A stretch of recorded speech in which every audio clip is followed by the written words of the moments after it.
अस्सलाम वालेकुम students, first year biology chapter number 4 bioenergetics का। और इस वीडियो लेक्चर के अंदर हमने जो अरेंजमेंट ऑफ पिगमेंट्स है, फोटो पिगमेंट्स है, उनको पढ़ना है। अरेंजमेंट ऑफ फोटो पिगमेंट्स पढ़ने का मतलब है कि प्लांट्स के अंदर फोटो सिस्टम्स की बात करना। लेकिन इससे पहले कहूँगा कि चैनल पर नए हैं तो सब्सक्राइब करना है, वीडियो को लाइक करना है, फ्रेंड्स और फैलोज के साथ लाजमी शेयर करना है ताकि ज़्यादा से ज़्यादा बच्चों का फ़ायदा हो सके। तो चलें लेक्चर का आगाज़ करते हैं। अरेंजमेंट ऑफ पिगमेंट्स यानी फ़ोटो पिगमेंट्स और फोटो सिस्टम्स की बात करें तो सबसे पहले फ़ोटो सिस्टम्स को डिफ़ाइन करेंगे। ये हमारी पहली हेडिंग होगी, फ़ोटो सिस्टम की डेफिनेशन। तो जो फोटोसिंथेटिक पिगमेंट्स हैं वो वाले पिगमेंट्स जो फोटोसिंथेसिस में इन्वॉल्व हों, हम उन्हें फोटोसिंथेटिक पिगमेंट्स कहते हैं। तो प्रीवियस लेक्चर के अंदर आपने सीखा है पिगमेंट उस केमिकल को बोला जाता है, उस कंपाउंड को बोला जाता है जो किसी पर्टिकुलर वेवलेंथ को एब्जॉर्ब करता हो, वेवलेंथ ऑफ लाइट को एब्जॉर्ब करता हो। लाइट एब्जॉर्ब करने वाला जो कंपाउंड है दैट इज़ द पिगमेंट। और अगर वो पिगमेंट फोटोसिंथेसिस के प्रोसेस में इस्तेमाल होता है तो फिर उसको फोटोसिंथेटिक पिगमेंट कहेंगे। तो फोटोसिंथेटिक पिगमेंट की जो अरेंजमेंट है उसके अंदर क्लोरोप्लास्ट की जो थैलाकॉइड मेम्ब्रेन है उसके अंदर जिसकी अरेंजमेंट है वो क्लस्टर्स की फॉर्म में है, ग्रुप्स की फॉर्म में है, रैंडमली ऑर्गेनाइज्ड नहीं है बल्कि एक प्रॉपर अरेंजमेंट के अंदर मौजूद है। फिर ये कि अलग अलग भी नहीं है, ठीक है, एक ग्रुप की फॉर्म में एक क्लस्टर बना रहे हैं, एक रेगुलर अरेंजमेंट के अंदर मौजूद हैं। तो हमें जानते हैं कि जो क्लोरोफिल मॉलिक्यूल्स होते हैं और क्लोरोफिल ए, क्लोरोफिल बी और जो कैरोटीनॉइड्स हैं ये सारे के सारे थैलाकॉइड मेम्ब्रेन्स के अंदर पाए जाते हैं। क्लोरोप्लास्ट की थैलाकॉइड मेम्ब्रेन्स में ये मौजूद है in the form of clusters. In clusters को हम नाम देते हैं फोटो सिस्टम्स का। तो फोटो सिस्टम फिर क्या मतलब हुआ? फोटो सिस्टम क्लस्टर है किस चीज़ का? फोटो पिगमेंट्स का। और ये कहाँ पे होते हैं? थैलाकॉइड मेम्ब्रेन के अंदर। फिर दूसरी हेडिंग है एडवांटेज की, कि क्लस्टर बनाकर क्या एडवांटेज मिलता है फोटो सिस्टम्स को या इन फोटोसिंथेटिक पिगमेंट्स को। अगर अलग अलग होते तो क्या डिसएडवांटेज हो सकता था और इकट्ठे होने का क्या एडवांटेज है? तो इकट्ठे होने का एडवांटेज ये है कि जो एब्जॉर्प्शन है, सूरज से आने वाली जो लाइट है, सनलाइट, उसकी एब्जॉर्प्शन और फिर उसको इस्तेमाल करना, उसकी यूटिलाइजेशन ये एफिशिएंट हो जाती है। और यही तो मकसद है लाइफ के अंदर। बायो में जो भी आप प्रोसेस पढ़ें लाइफ का, तो तमाम जो लाइफ प्रोसेसेस हैं वो एफिशिएंट तरीके से ऑर्गेनाइज हुए हैं।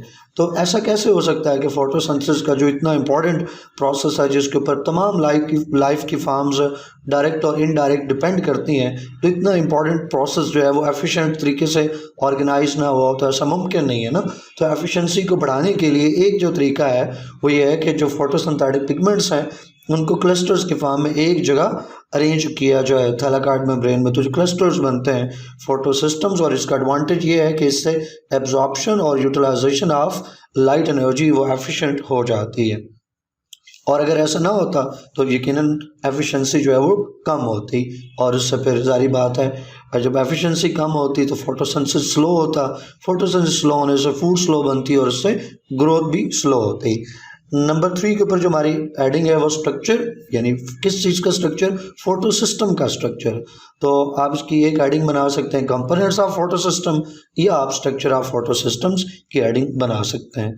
तो फोटो सिस्टम जो है उसके दो पार्ट्स हैं। Photo system consist of 2 parts, MCQs में पूछा जा सकता है। एक उसमें से पार्ट जो है वो एंटीना कम्प्लेक्स कहलाता है और एक पार्ट रिएक्शन सेंटर कहलाता है। जो एंटीना कम्प्लेक्स है ये पेरिफेरल पार्ट है, पेरिफेरी साइडों को कहते हैं, बाहर वाला जो एरिया होता है उसको कहते हैं। मिसाल के तौर पे एक सर्कल बनाना है यहाँ पे हम, तो इस सर्कल में एक तो हो गया सेंटर, तो जो सेंटर है उसको सेंट्रल पार्ट कहेंगे, और बाहर वाला, इस सेंटर के बाहर वाला जो रीजन है उसको पेरिफेरल रीजन बोला जाएगा। पेरिफेरी आउटर साइड पे, एक्सटर्नल साइड पे, अतराफ पे। तो पेरिफेरल जो पार्ट है फोटो सिस्टम का वो एंटीना कम्प्लेक्स कहलाता है और इसके अंदर एक्सेसरी पिगमेंट्स पाए जाते हैं। एक्सेसरी पिगमेंट्स कौन से हैं? क्लोरोफिल बी और कैरोटीनॉइड्स एक्सेसरी पिगमेंट्स हैं, तो ये एंटीना कम्प्लेक्स में पाए जाते हैं। आपसे ये चीज़ भी एमसीक्यूज में पूछी जा सकती है और ख़ास तौर पे एमसीक्यूज के लिए इसको आप याद रखें। नेक्स्ट है रिएक्शन सेंटर। रिएक्शन सेंटर दूसरा पार्ट है फोटो सिस्टम का और ये सेंट्रल पार्ट है, सेंटर के ऊपर मौजूद है। इसके अंदर जो है वो क्लोरोफिल ए पाया जाता है। क्लोरोफिल ए आप जानते हैं वो मेन पिगमेंट है फोटो सिंथेसिस के पिगमेंट्स के अंदर। Chlorophyll A is the main pigment, chlorophyll B और कैरोटीनॉइड्स एक्सेसरी पिगमेंट्स हैं। तो क्लोरोफिल ए जो है वो रिएक्शन सेंटर में पाया जाता है और क्लोरोफिल ए के साथ कुछ एसोसिएटेड प्रोटीन्स भी हैं जो क्लोरोफिल ए की जो एब्जॉर्प्शन है या एब्जॉर्प्शन स्पेक्ट्रम है उसकी मॉडिफिकेशन में हेल्प करती हैं। आगे मज़ीद इनका जिक्र करेंगे हम। तो ये chlorophyll A with associated proteins ये क्या बनाते हैं, रिएक्शन सेंटर। ये चीज़ भी आपने एमसीक्यूज़ के लिए तैयार रखनी है। फिर नीचे डायग्राम है, डायग्राम आपको बनानी आनी चाहिए फोटो सिस्टम की। आप प्री मेडिकल के स्टूडेंट हैं, प्री मेडिकल का मतलब है कि आगे आपने मेडिकल साइंसेस में जाना है और मेडिकल के अंदर डायग्राम जो है वो उतनी इंपॉर्टेंट है जितनी फिजिक्स के अंदर न्यूमेरिकल इंपॉर्टेंट होता है। तो जो ऊपर हमने दो पार्ट्स देखे हैं उसको आप डायग्राम में लोकेट कर सकते हैं।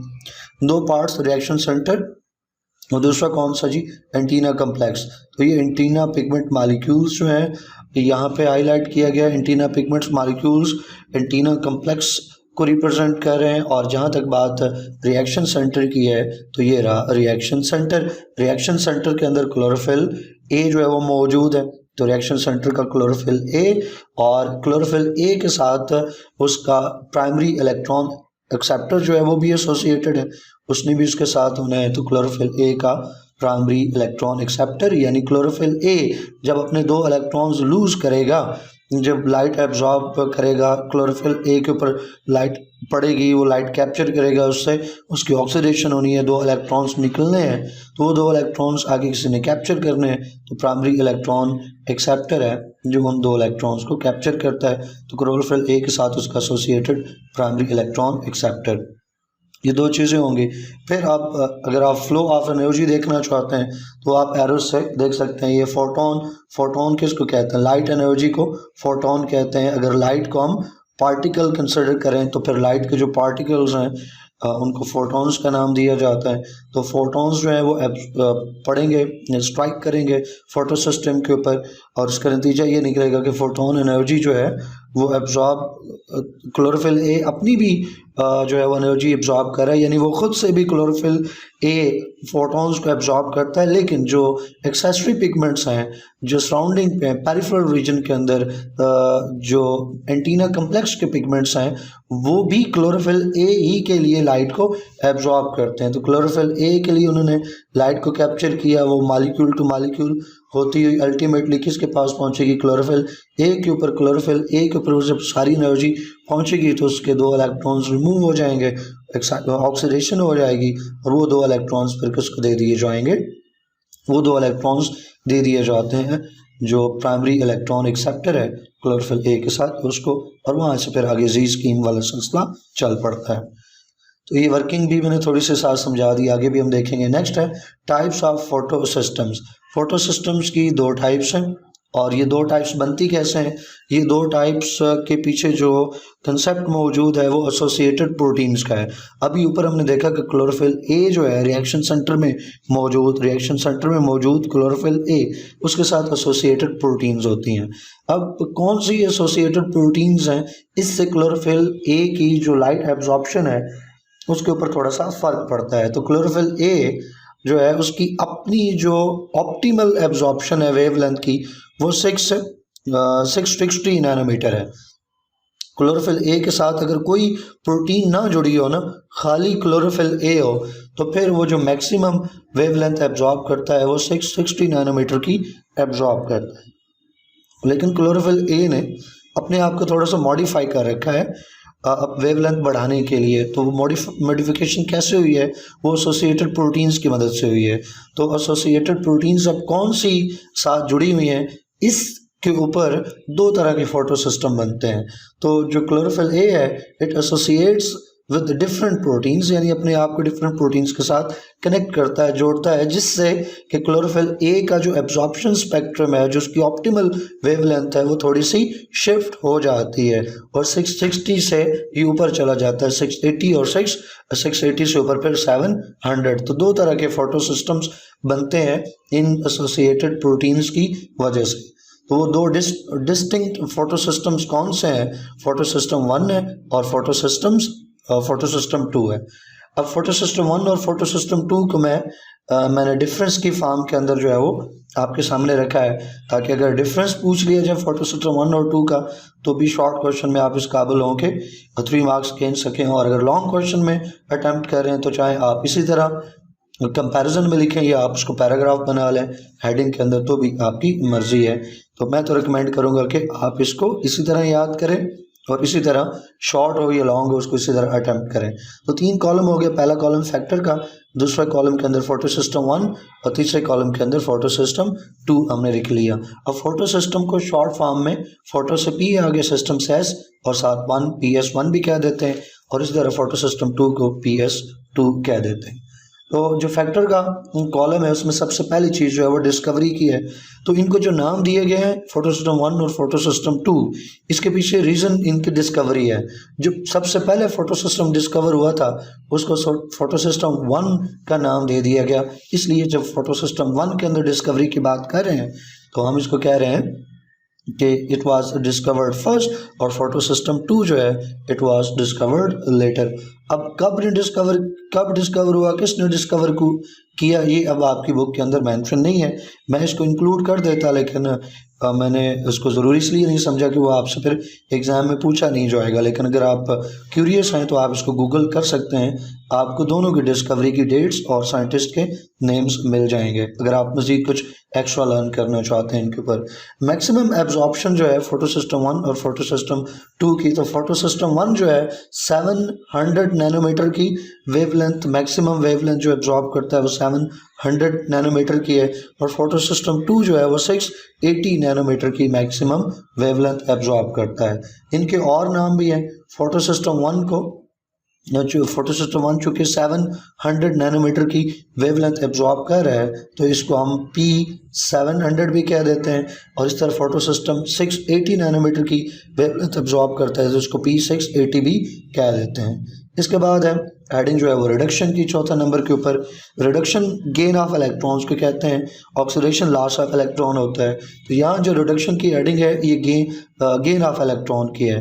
तो जी स्कीम को अगर आप 9th बायो से थोड़ा सा रिकॉल करें तो वहाँ आपने सीख रखा है कि जब क्लोरोफिल के ऊपर लाइट पड़ती है तो क्लोरोफिल के इलेक्ट्रॉन्स जो हैं वो रिमूव हो जाते हैं। अब क्लोरोफिल के 2 इलेक्ट्रॉन्स रिमूव हो गए तो ऑक्सीडेशन हो गई, लेकिन यहाँ पे ये भी तो देखें क्लोरोफिल के 2 इलेक्ट्रॉन्स अगर रिमूव हो गए हैं तो 2 इलेक्ट्रॉन्स की जगह बन गई है, होल क्रिएट हो गया है। अब जब तक इन 2 इलेक्ट्रॉन्स की डेफिशिएंसी को पूरा नहीं किया जाएगा क्लोरोफिल मॉलिक्यूल जो है वो नेक्स्ट साइकिल में चल नहीं सकता, उसकी पहले वाले 2 इलेक्ट्रॉन्स की जो कमी है वो पूरा करना पड़ेगी। तो उसके लिए हमने सीखा था 9th बायो के अंदर के फोटोलाइसिस होता है।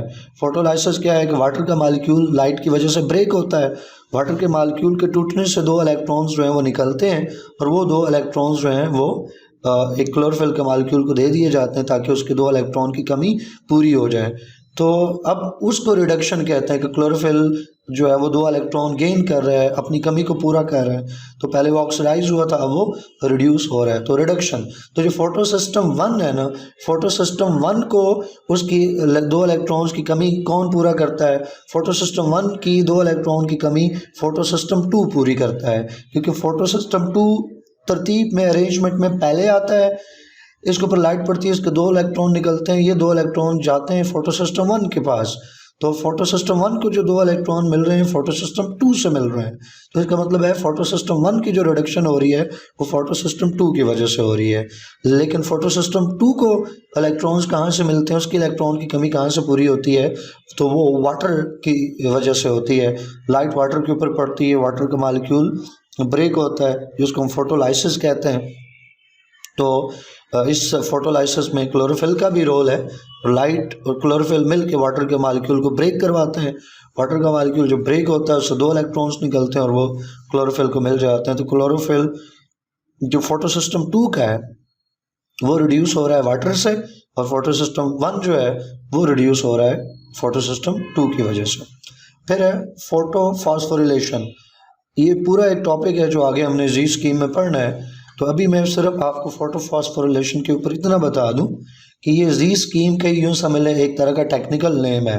फोटो लाइट को कहते हैं फास्फोरिलेशन फास्फेट का अटैच होना कहते हैं।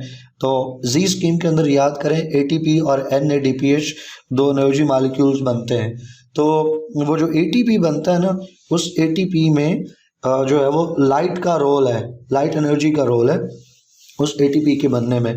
तो वो जो एटीपी बन रही है उसमें चूँकि लाइट का रोल है तो इसलिए उसको हम फोटो फास्फोरिलेशन का नाम दे देते होते हैं।